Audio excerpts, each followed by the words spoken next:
It's Fill Your Plate Now, where every bite brings you closer to the farm gate and further from what's unhealthy. Now here's your hosts, Julie and Tammy, helping you live well by filling your plate well.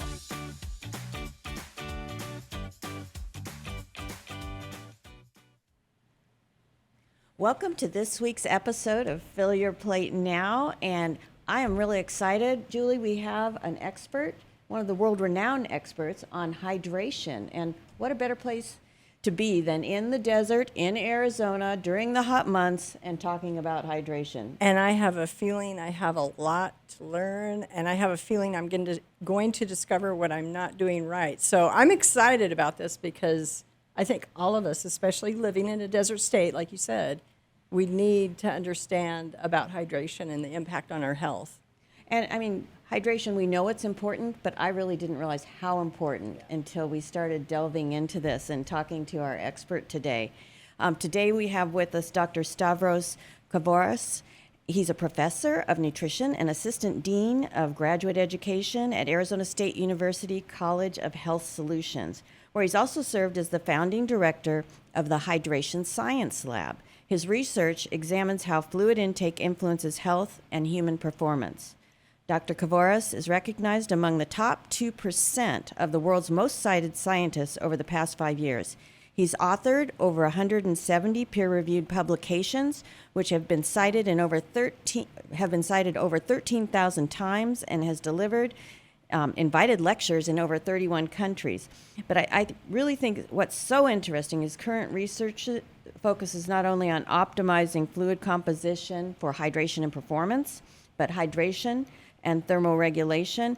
Hydration in children, where it's looking at glucose, looking at obesity, and glucose regulation, and the role of hydration in glucose regulation and cardiovascular disease. So quite an array of research you have there. Welcome. We're so happy to have you here today. Thank you. Happy to be here too. And, you know, I think we'll just jump right in, because one of the things I actually really didn't think about is there is a difference between underhydration and dehydration. Could you explain that a little bit to us? Yes, this is a great question, and it's actually a little bit of a newer concept, I would say, and probably the easiest way to understand. It's a little bit like the difference between diabetes and pre-diabetes, or hypertension and pre-hypertension. So the underhydration is a state where you're not drinking adequate amount of fluid. You haven't reached the level of dehydration, what we call clinical dehydration, that you have a significant water deficit in your body. You haven't lost so much fluids. But the interesting thing is your body knows that you're not drinking enough, is responding appropriately, so it's producing different hormones trying to regulate and keep that fluid as well as possible. The only problem is that your body doesn't let you know about it, so you don't even know that you are getting into that stage, and you're prone to develop full dehydration much easier. And the other thing, as probably we'll discuss in a little bit, is that this state of underhydration, it puts you in high risk for many chronic disease. Oh, wow. Which is really, I mean, fascinating. I didn't realize that. I mean, I know the dangers of dehydration, especially with exercise and things, but I didn't realize how many things were related to it in terms of chronic disease. Yeah. And on that note, I know probably in my own life, I'm dealing with some misinformation about hydration or myths. So help us dispel some of those things about hydration. We always have been told 8-ounce glasses of water. I mean, what are some of the misconceptions? One of the biggest misconceptions is that people say, don't worry about hydration. Treat water like you treat oxygen.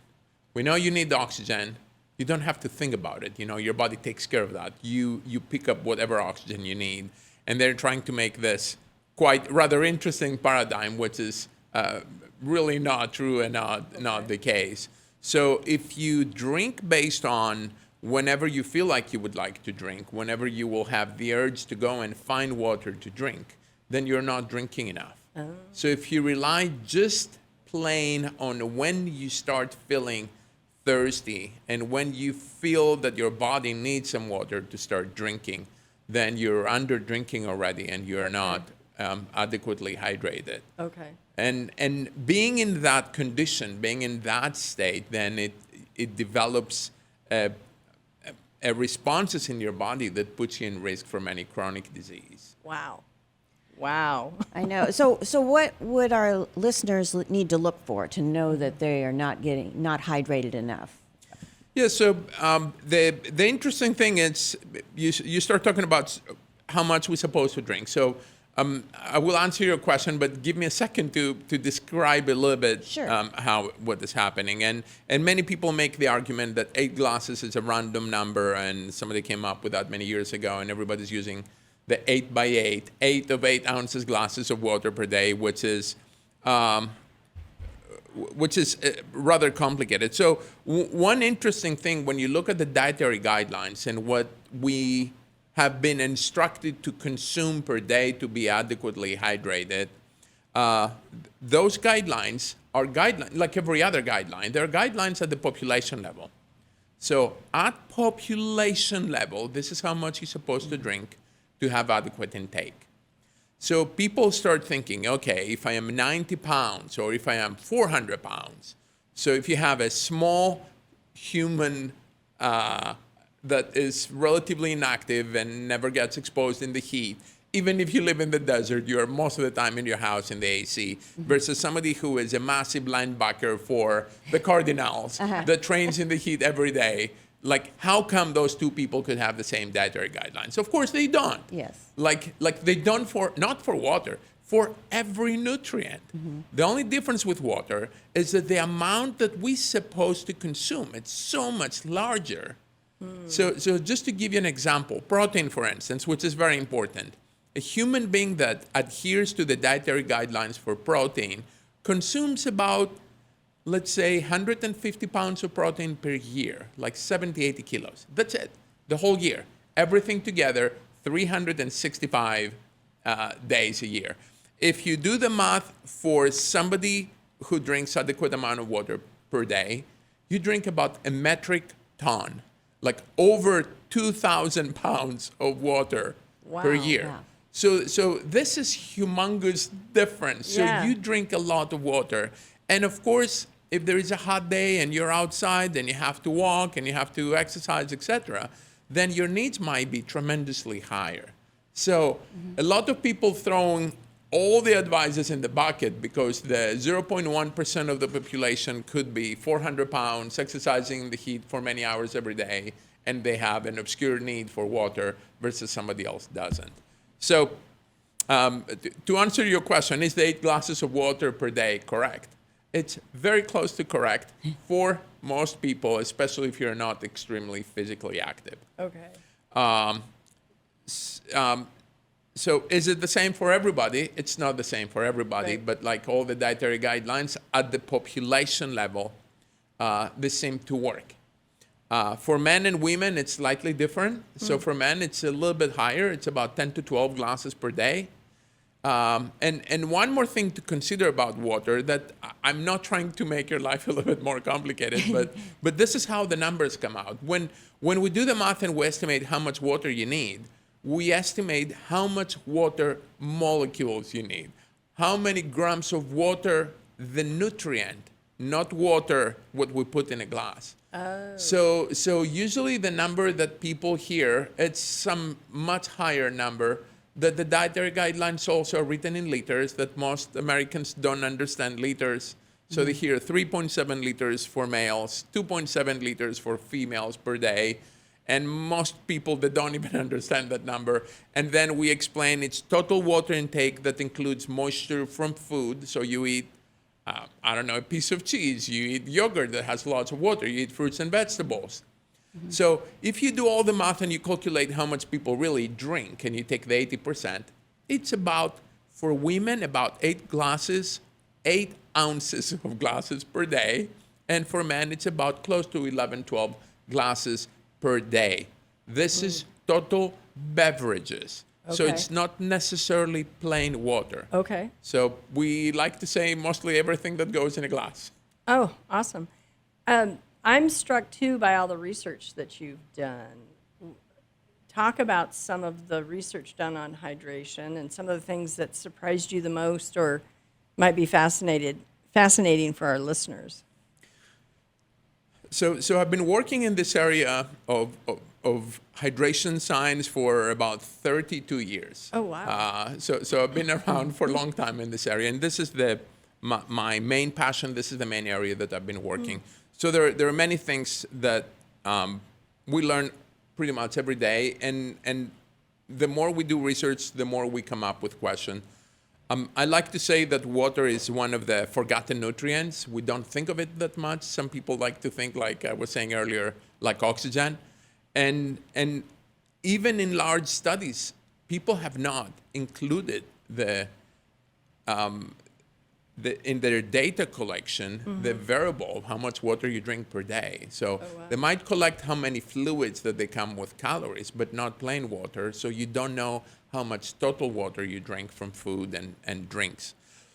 So a few fascinating studies. Obviously, most of us that we work in this area, we started from exercise and dehydration and the impact of dehydration on exercise performance. So some of the work that we have done, we try to isolate whether people have a negative impact in their exercise performance if they're drinking on what we say drinking to thirst. So if you just exercise and you drink whenever you feel like, this is what people do in reality. Only in our experiments with force people, we tell them, now you drink, 4 ounces of water within the next 3 minutes. And they either drink it or they don't participate in the study. So we found in several different studies that if you drink according to thirst, you're not drinking enough, you're getting progressively dehydrated, and even a small degree of dehydration, we're talking about 1% of dehydration. So you lose like maybe a little bit more than a pound of water from your body.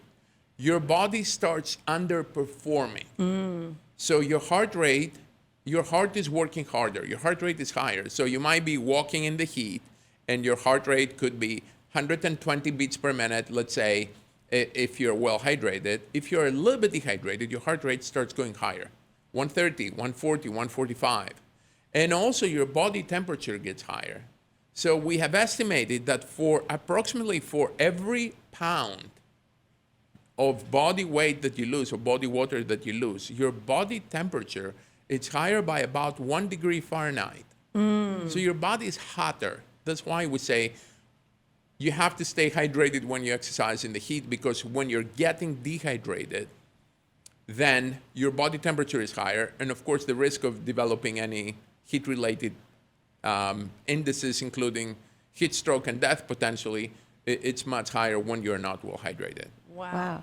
And I know you've done research on a number of different ailments related to hydration. Tell us a little bit about the relationship to glucose and to dementia and some of the other areas you've researched. The area of glucose regulation and hydration, it's probably one of the newest in the literature.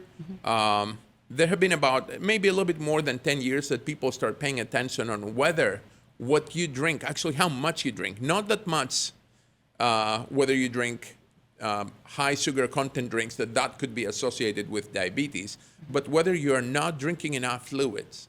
So whether you're not taking enough water in your body.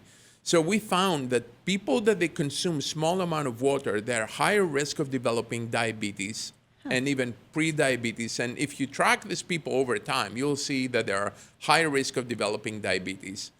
A few years forward, and many different studies and some studies we've done in my lab, we found that when people are even underhydrated, one of the body's normal responses is to produce a hormone that is called antidiuretic hormone.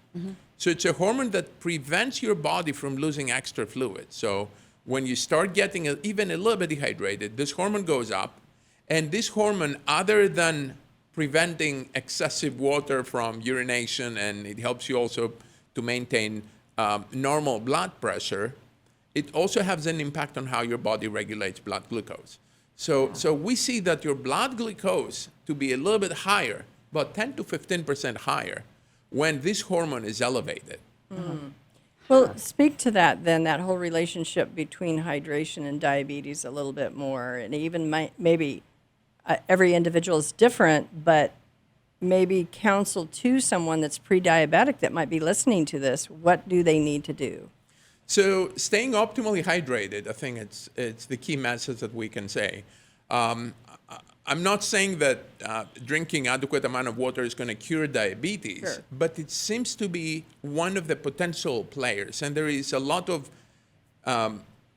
hormonal and physiological mechanisms that can explain the interaction between hydration and glucose regulation. We study patients with type 2 diabetes. We cut them off the medication. We brought them in the lab on 2 separate occasions to study how their body regulates glucose. And we test them when they were optimally hydrated and underhydrated. And we found a significant difference being worse when they're not drinking enough water. So their body cannot regulate blood glucose as well as when they were well hydrated. Okay. Interesting. And I know, when we're looking at different populations, like the aging population, they tend to not have as good of a thirst mechanism as they age, not be as sensitive to when they need to drink. But is there a relationship between the hydration and dementia? There are very, very few data, actually. Most of the information that we know right now comes from a large analysis from the NIH, the National Institute of Health, where they analyzed a large database, and they found underhydration to be one of the side effects of underhydration to be high risk for dementia, and one of those that you could probably have a preventive effect by keeping adequately hydrated. There are no intervention studies, no randomized controlled trials. I haven't seen any late studies beyond this large analysis that they came out of the NIH that, of course, brings a lot of weight, a lot of theories, a lot of potential functions. We know that you're not drinking enough, your cognitive performance is not as good, your mood worsens. So staying adequately hydrated, I think it's important thing for many functions. So you talk a lot about children and hydration and proper hydration. What should parents be watching for? If, yes, we're in Arizona, the kids go out to play, they've been out there all morning. Are there signs that parents can recognize that, oh my goodness, and maybe your instinct as a parent helps you with that? It's like, get in here and get some water or something, but what should they be watching for? So let me provide some numbers first for children and hydration, which is, I would say, quite alarming. So if you analyze the data from the National Health Examination Survey, the NHANES, National Health and Nutrition Examination Survey, you look at the data, you see that 1 in 4 children does not consume plain water at all. So 25%, 1 in 4 children don't drink plain water. They don't like the flavor.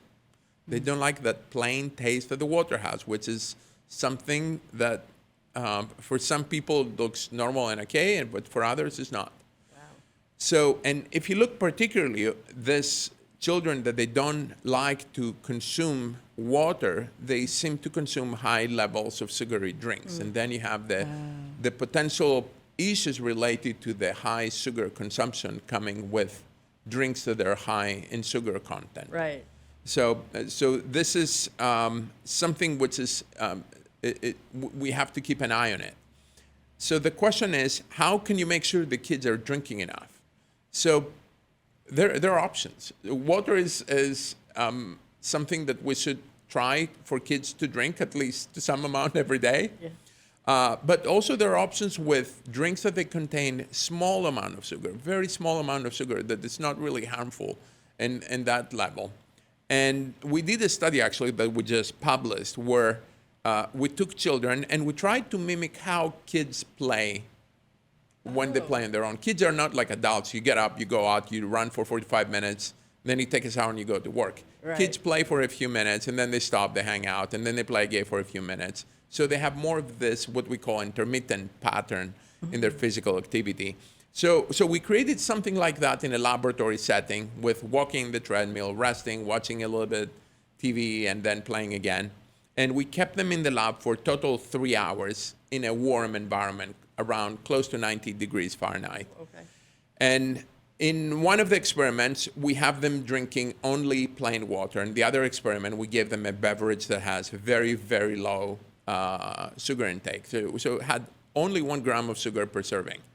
But it has nice flavor, and both of them were cold, readily available, etc. So we found when kids were drinking something that they liked, they were drinking more than double the amount compared to the water. So that was able to keep them better hydrated. So my advice for a parent is like, first of all, think about it.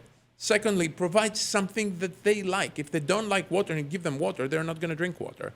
Yeah. If they're not used to it. And the other things, make it a little bit, gamify it. Buy them a nice bottle. Maybe they will like the bottle, they will drink that. Have access to it. Make sure it's cold.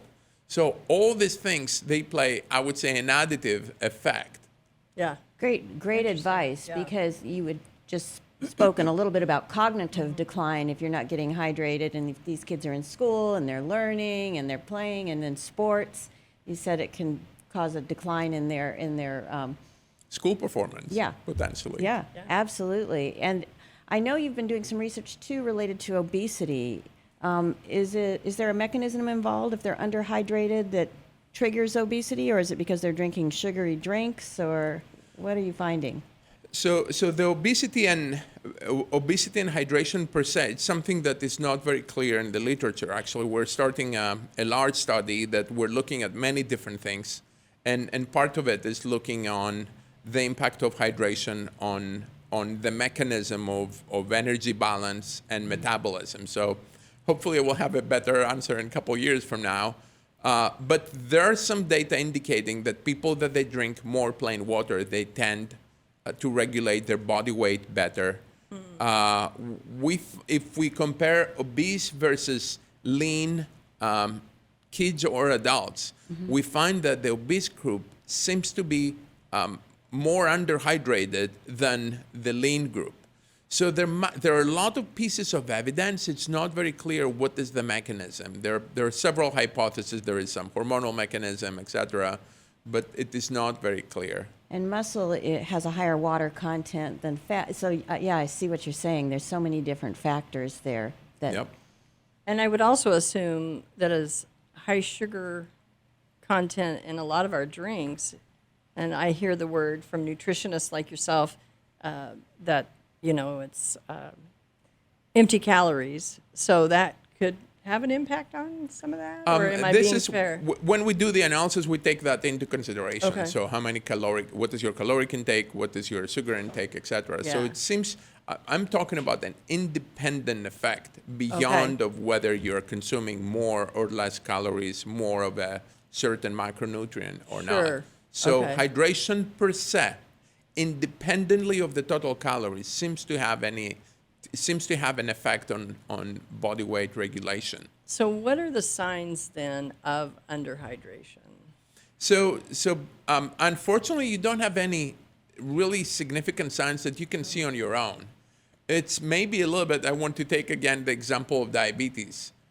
We know that 9 out of 10 approximately people with prediabetes, they have no idea that they have prediabetes. Wow. And a significant percent of even people with diabetes. So unless you have a really major diabetes, you don't feel anything different, but your body is decaying slowly and you have a lot of long-term side effects. So with underhydration, some of the things that you can see on your own, start getting a little bit fogginess probably, not feeling your brain function to think very clearly. I think Sure. this is one of the signs. If you exercise feeling more tired, with exercise, it's quite clear that even with a small water deficit, your body struggles to perform. Right. To do something that a few days ago you did it and it felt easy, and now it starts feeling more difficult. One symptom that you can pay attention to it is how often you go to the bathroom probably, and how dark is your urine. Okay. If you're not going to the bathroom for several hours, then it means you're not drinking enough. Yeah. Yeah. If you're going to the bathroom every 15 minutes, you're probably overdoing it. Slow down. Yeah, and I have noticed if I've been outside, I work for the Arizona Farm Bureau, and we're working with farmers and ranchers a lot. We're outside, and if I have left my water bottle in the truck or something, and we've been out in the sun, after a while I'll start getting a headache, and the minute I start drinking my water, once we get back to the truck, the headache goes away. So that's my little signal. Not that I should wait that long, but I have noticed that. There was a large intervention study actually with people with migraines and chronic headaches, etc. And they found intervention with increase of water intake. It decreases the frequency of headaches and migration symptoms. Perfect. So, so it seems to have some sort of Connection. of a connection there. Yeah. And I don't know if there's any relationship to it, but yeah, I've talked to more and more people that have been having issues with migraines and optic migraines, and I wonder if some of that could be the hydration factor. It could be related. I'm just hoping that when I'm tired after exercise, it's because I'm not getting enough water. It's not just me getting older, okay? Yeah. But, you talked a little bit, too, about blood pressure going up when you start getting a little dehydrated. And I know you've done some work in cardiovascular area. Are there other cardiovascular ailments related to dehydration? Yes, we have done studies actually on looking how healthy your cardiovascular system is. So we use a tool in the laboratory, which is called, the tool is called flow-mediated dilation, or FMD for shortness, where we do an ultrasound assessment of a large artery. So we typically block the brachial artery, the artery that goes by your arm. We block it for a few minutes, and then we release the blood flow back. And based on the degree of dilation of that artery, we can speak on how flexible is an artery that represents how healthy is the internal, the epithelial layer of an artery. So this is the test that we're doing. It's non-invasive. It's an ultrasound. It's very safe assessment. So with that tool, we can do different dietary interventions and see whether drinking, let's say something that has antioxidants or some nutrients that could have an effect will improve your cardiovascular health. So we've done a rather small and pilot study with hydration. We manipulate water intake, and we found that when you decrease water intake, when you're underhydrated, your response on how flexible are your arteries, how healthy are your arteries, it's almost similar to smoking a cigarette. Wow. So there is certainly something there. As I mentioned earlier, we're starting a large randomized control trial, actually, within the next few weeks here in Arizona State University. And the cardiovascular health, it's one of the main outcomes that we're measuring. So we're optimistic we'll have a much better answer on whether it happens, how it happens, and what are the other players in this mechanism. So we learned from you earlier already that we shouldn't wait until we're thirsty to hydrate, to drink water. I'm going to ask you, on your daily routine, and again, being a male, so you're going to have those 8 to 12 ounces. I'll have the average of the 8 to 10 maybe as a woman. But what's your daily routine and is it mostly water? I mean, how do you make sure you stay hydrated? We need to make sure you stay hydrated and healthy because you're doing some very important research here. So this is a great question. So what I do actually during the day, my work is quite sedentary. So I usually exercise in the morning, in the weekdays, and then I go to work. And from the moment I'm in work, I'm most of the time looking in front of a computer. Unfortunately, that's my job. So what I do, I make sure I have something to drink close to me. I usually drink mostly water and some coffee. This is my preference. Sometimes I add some electrolytes in my drinks for flavor and for better retention. Having fluid to drink close to you, within arm reach, so you don't have to get up, go find the water, to be able to drink it. I think it's very important. People tend to forget. If you have water in front of you, it would be easier to consume more. Right. So you do practice what you preach. I try. So I would also think that we see these thermoses, and in fact, we kind of get teased about it because the Stanley thermoses are getting bigger and bigger. But we've kind of moved to that where we're accessing. But I have to confess, that I keep tea in mine, and I probably should alternate between tea and water, right? So tea and in general caffeinated beverages actually, they had a quite bad reputation some years ago. Okay. The reason being that there is caffeine with tea and coffee. So the caffeine could have a diuretic effect. So people used to say, you drink coffee, it doesn't count because it induces diuresis, etc. So we've done several studies, and actually, you do many studies that they're very complicated and people cite them, etc. But one of my most cited studies was just a simple study looking at what happened after you drink coffee with high level of caffeine versus water. So both our lab and other people have shown that moderate consumption of coffee or tea does not have any negative impact on hydration. So unless you're overdoing it. So Yeah. if you're consuming like the dose that seems to induce diuretic effect, it's over 400 milligram of caffeine per day. Okay. And 400 milligram is approximately 4 8-ounces glasses of heavy coffee. Yeah. Of course, there are some drinks, some energy drinks that are very large and the packaging is very large. So some of them could be 16, 20 ounces, very big with high caffeine content. And then you can reach that if you have one Yeah. or two or, multiple throughout the day. But I would say most people that they consume moderate amount tea or coffee, It's not a big deal. it's not a problem. Actually, Okay. you still take water. I mean, Yes. black coffee is 99% water. Black tea, plain tea is the same. And also coffee and tea has a lot of antioxidants.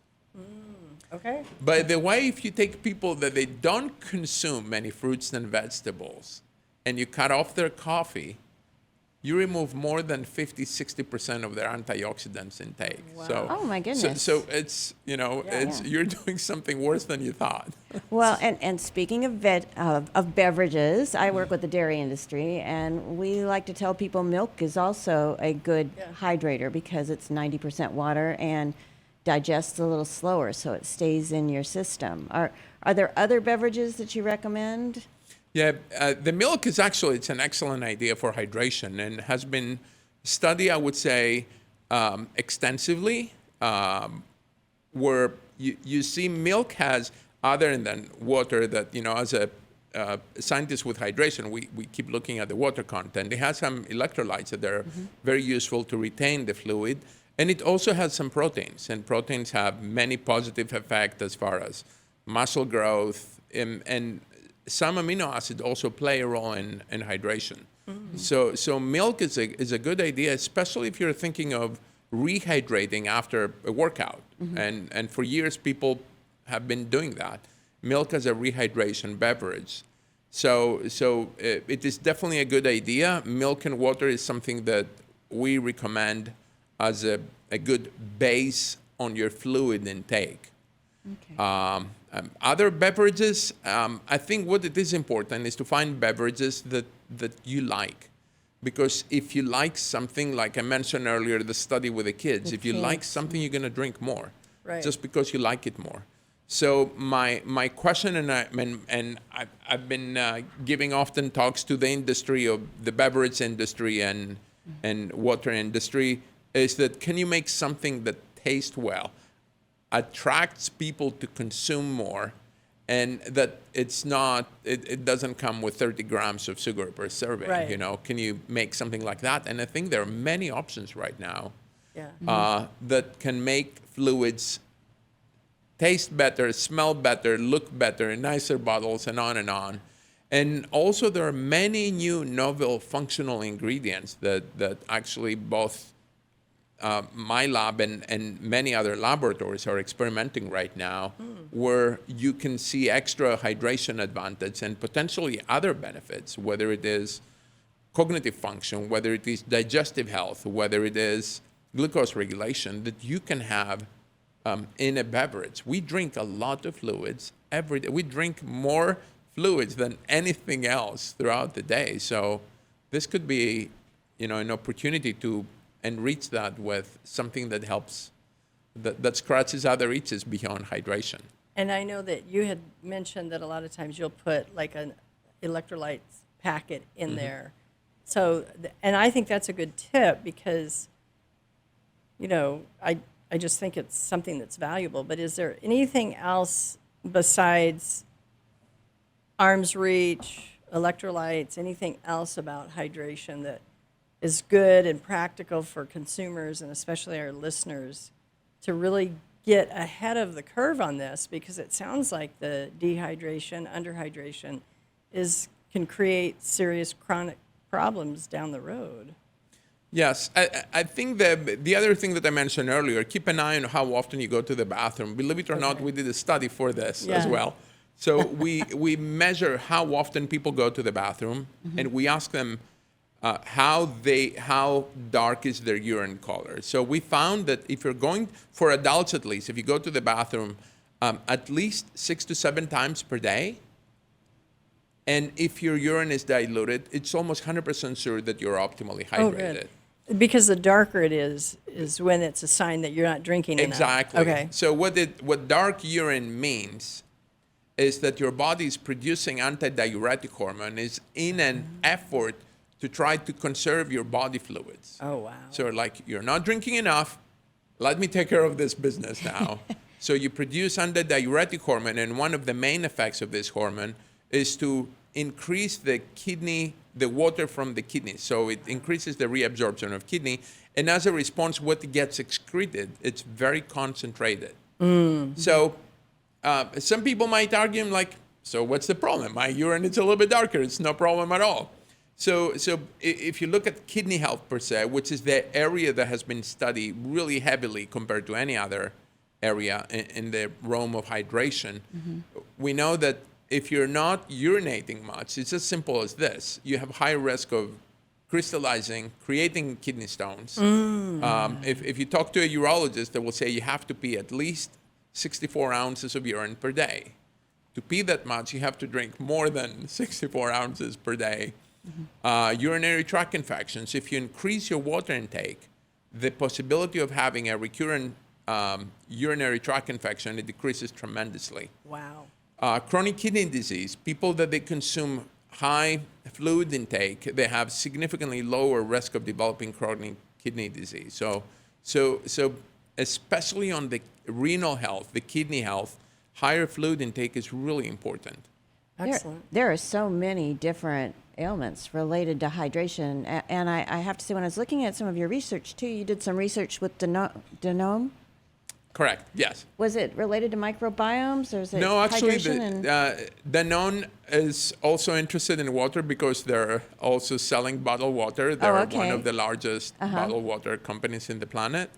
And they have funded some of my studies. And this is the association with Danone Research.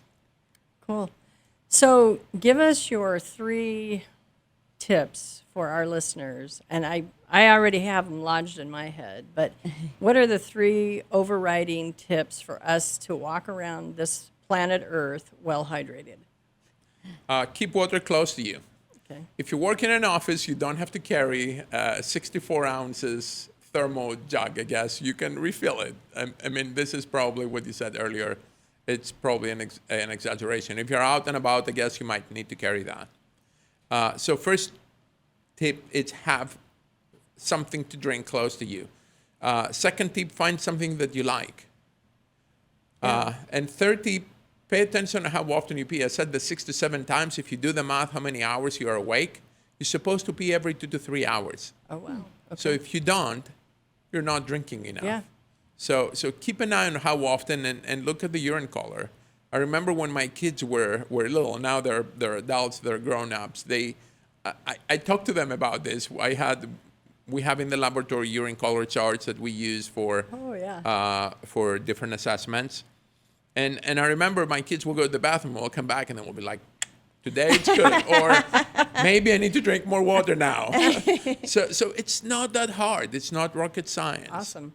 Well, I can say, based on how often I have to go to the bathroom, I'm doing good. You're hydrated. I'm hydrated. Well, and my big takeaway is to stay healthy, you've got to stay hydrated. And Absolutely. fascinating research. We really appreciate you being Yes. here today with us. And Would love to have you back again sometime to talk in more depth on maybe one or two of the topics, because you have so much information. It's fantastic. And thank you. Yes, and thank you for all the research you've done, because I think this is helping a lot of people with some of these chronic issues that you're trying to address. And it may not cure it, but it's going to obviously help it. So It's what I like to say, water might be a simple and economic way to improve health and well-being. It's not that difficult. And one more thing that I often say is that when you start drinking more fluids and you start feeling better hydrated, that might become a process into a healthier overall lifestyle, eating better, consuming more fruits and vegetables, having, you know, whatever we call a better diet overall and better health, being more physically active, etc. that is excellent. Thank you so much. Thank Thank you. you.